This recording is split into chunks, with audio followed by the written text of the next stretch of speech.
All eyes were on Kumar Sangakkara and Stephen Davis as the second day of this LV County Championship match in Cardiff got underway. They'd already posted a partnership of 213 runs, and some had already flicked through the record books to see if they could take their stand to the highest ever for any wicket for Surrey against Glamorgan, that being made back in 1934 by Andy Sandham and Dick Gregory at the Oval, worth 344 runs.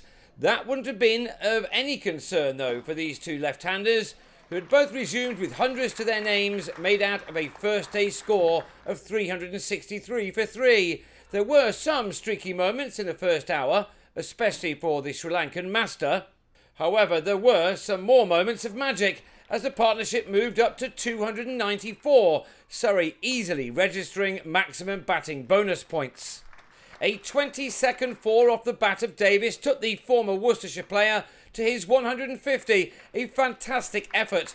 He needed 217 balls to get to this point, and Glamorgan must have wondered where their next wicket was going to come from, having gone 67 overs with barely a sniff of one. But with a total on 444, they did at last have something to celebrate, as Sangakkara was perhaps surprisingly dismissed, one short of his own 150. Our camera held its position for the batsman's celebrations, which were not forthcoming, as he found Will Bragg in the covers off David Lloyd. The punishment, though, was not yet over for the home attack, as Jason Roy helped himself to 32 before nicking off to Andy Carter, the pick of the Glamorgan bowlers. Surrey had 500 runs on the board shortly after lunch, but they then lost Gary Wilson for 5, Carter again the man to enjoy the moment. And it was 4 in the innings for the man on loan from Nottinghamshire, as Gareth Batty had his stumps disturbed before he troubled the scorers. Batty may have fancied calling them in now, but with Davis still there on 178, there was reason enough to keep going.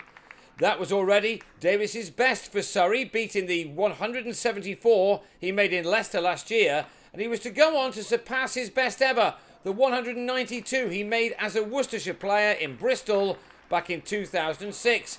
He beat that with this couple. Next up was his double 100, the second player in 2 days to achieve that after Alex Hale's smash Yorkshire to all parts on the previous day. What a wonderful moment this was for the 28-year-old, who has had some tough times in the last season or two. All that was behind him now as he got to his 200 of 290 balls. He struck 23 fours in his near 6.5 hours of crease occupation. With that done, Batty did declare, with his side making an imposing 563 for 7 from 146 overs. After all that time in the field, it's not uncommon for the exhausted side to now crumble when it becomes their turn to bat. So credit has to go to Jacques Rudolph and James Kettleborough for seeing out 18 overs to let the rest their weary legs. In that time, these two knocked off 47 of the 414 runs they required to avoid the follow-on, something Surrey were now banking on. Defending such a score, Matt Dunn was able to bowl with good pace, and he proved to be a little too sharp for Kettleborough, who couldn't remove his bat in time to be bowled for 15. The one man who Glamorgan would have been looking to was their captain, Rudolph, closing in on 18,000 first-class runs, 2,600 of them made in the Test match arena. He was just the man for the job at hand, and he did what he had to do to ensure that this day was not as one-sided as the first one. The South African, still with years on his side at the age of nearly 34, is a class act. He has 49 first-class hundreds to his name, and this was the 83rd 50 of his career to go with those. He'd had to work hard for this one, but his 10th boundary took him to his mark off his 93rd delivery. What he needed to do was to bat for a very long time and at least see out this day to give his side real hope going into the second half of the contest. But 20 minutes from the close of play, he was dismissed by his opposite number Batty, Roy with the catch, a very important dismissal which will give Surrey more hope going into the third day.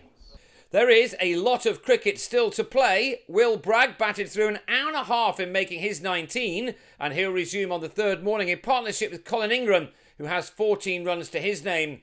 Glamorgan then will resume on 124 for 2, a mammoth 439 runs behind.